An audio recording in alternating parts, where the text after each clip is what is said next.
Hello, good evening and welcome to Storytime with Sid. As usual, Monday to Friday, live at 6:45. How's everyone doing? Bedtime bunnies, are you dressed and ready for bed?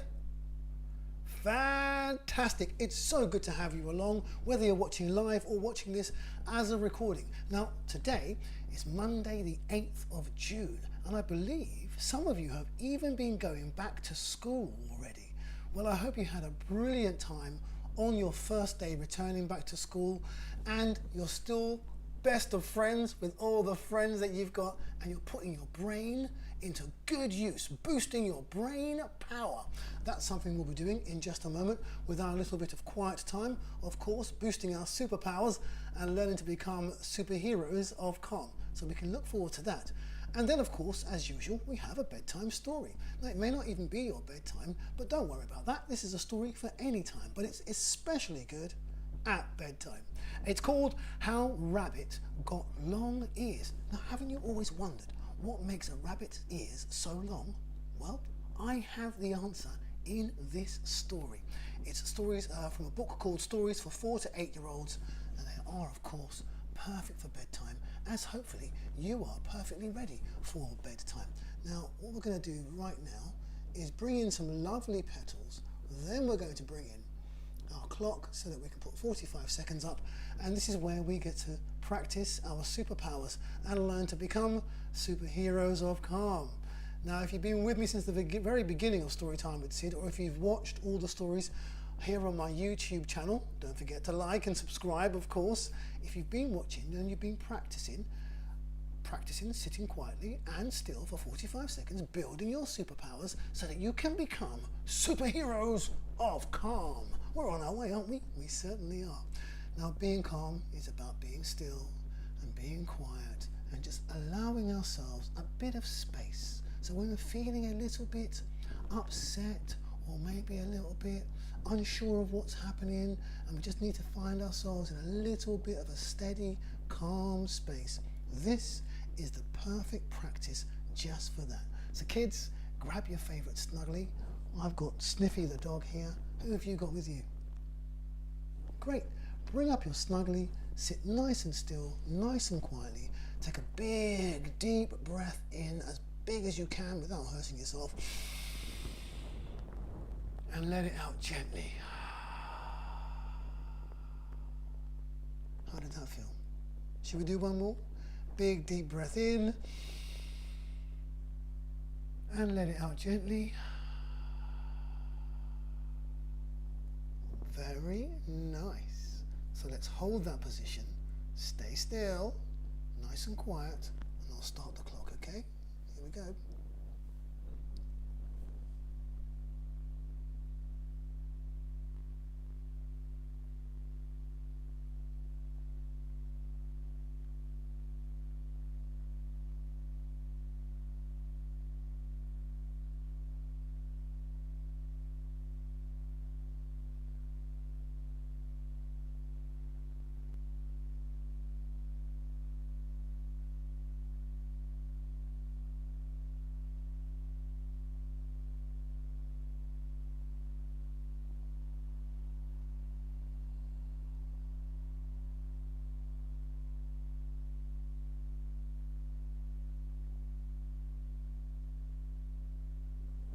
Wow, our time is up.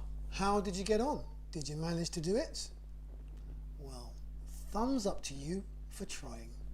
Let's take away those lovely petals and remove our clock, because now we're sitting still and calmly. There we go. We can get into our story. Let's go, shall we? How Rabbit Got Long Ears. I've always wanted to know, haven't you? I'll bring in the first picture. We've got just 3 pictures tonight. There's one. Many moons ago, when the earth was still quite young, rabbits' ears weren't at all like they are today. They were rather short and stumpy. Short-eared Rabbit was well known throughout the woods for playing tricks on everyone, and today was no exception. It was a warm, sunny day, but Rabbit was fidgety and had nothing to do. He was feeling rather bored, so he decided to make a little mischief with his friends. First, he went to the pond to find his friend Beaver. Oh, thank goodness I found you, cried Rabbit, sounding flustered. Did you hear the news? Rabbit asked. They say that the sun is never going to rise again. What? Said Beaver. Who told you? But Rabbit didn't hear. He was already hopping off, away, grinning to himself. He must be going to warn the other animals, thought Beaver. Beaver was very upset to hear such bad news and was looking downright gloomy when Squirrel scurried by. What's the problem, old chum? Inquired Squirrel. Didn't you hear? Sighed Beaver. The sun is never going to rise again. Oh, whoa, oh, whoa. Then Beaver scampered into his lodge, clutching a large supply of pondweed in his paws. Squirrel quickly scampered off to tell Chipmunk. Chipmunk woke up Raccoon to tell him. Raccoon told Bear, and so on, until all the animals in the woods had heard the news of the disappearing sun. They were all very worried indeed. If the sun never shines again, sniffled Squirrel, then it will be dark and cold all the time, even worse than winter. We must hurry and hunt for all the food we can find, or we'll all starve. So the animals ran off in different directions, and instead of playing or relaxing in the hazy sunshine, they hunted for food. Bear piled as many blueberries as he could find into his paws, and Squirrel scrambled around foraging for nuts. Everybody felt sad that summer was about to end. Everybody except for Rabbit, who was hiding in the bushes, chuckling at his friends, getting ready for the sun to disappear. Rabbit thought that this was his best trick yet. Then along came Glooskap. He was the first human, and legend had it that he was made from a bolt of lightning. The animals loved Glooskap, and they always ran to his side. But today, as he walked by, they didn't even look up. Instead, they were rushing back and forth, looking worried. Bear, said Glooskap, glad to see his friend. Why are you so busy? Bear hurried by. Can't talk now, he said. I don't have time. Glooskap walked on, but none of his animal friends looked up and said hello.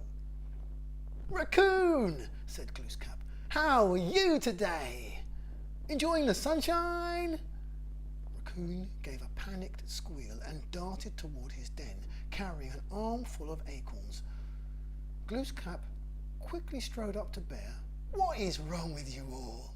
He demanded. Why is everybody looking so troubled? Haven't you heard? Said Bear. The sun isn't going to rise again. We have to gather food quickly and get ready for winter, or we'll all starve. Glooskap couldn't believe what he was hearing. What nonsense, he said. Who told you such a thing? But Bear just kept on gathering berries. Glooskap decided to summon all the animals and get to the bottom of this strange story about the sun. They sat around him in a circle, many with their foraged food in their paws. Who told you about the sun, Bear? Raccoon told me, said Bear. Then Raccoon said, well, Chipmunk told me about it. One by one, the animals revealed who had told them the story of the sun, all the way back to Beaver, who said, it was Rabbit who told me. Glooskap knew that Rabbit was the only animal missing from the circle. Where is Rabbit? He asked.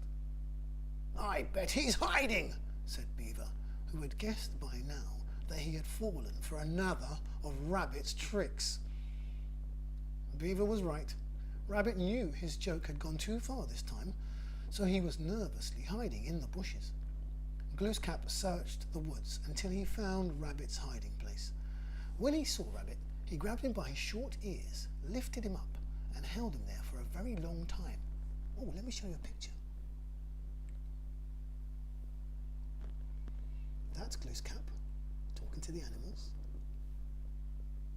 And here he is, holding Rabbit. He grabbed him by his short ears, lifted him up and held him there for a very long time while he gave him a good telling off for playing such a mean trick.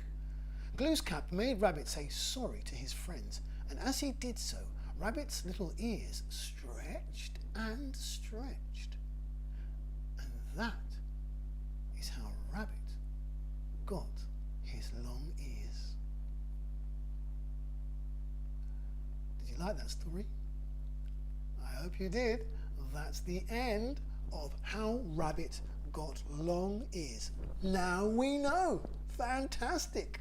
Maybe you could tell that story to some of your friends if you're going to school tomorrow. And if not, you can maybe tell them another way. I hope to see you all tomorrow for another story time with Sid live at 6:45. And don't forget to like and subscribe, grown-ups. And of course, there are lots of stories that you can catch up on over on my YouTube channel. So thanks for joining me for now, and I'll see you all very soon. Take care. Good night.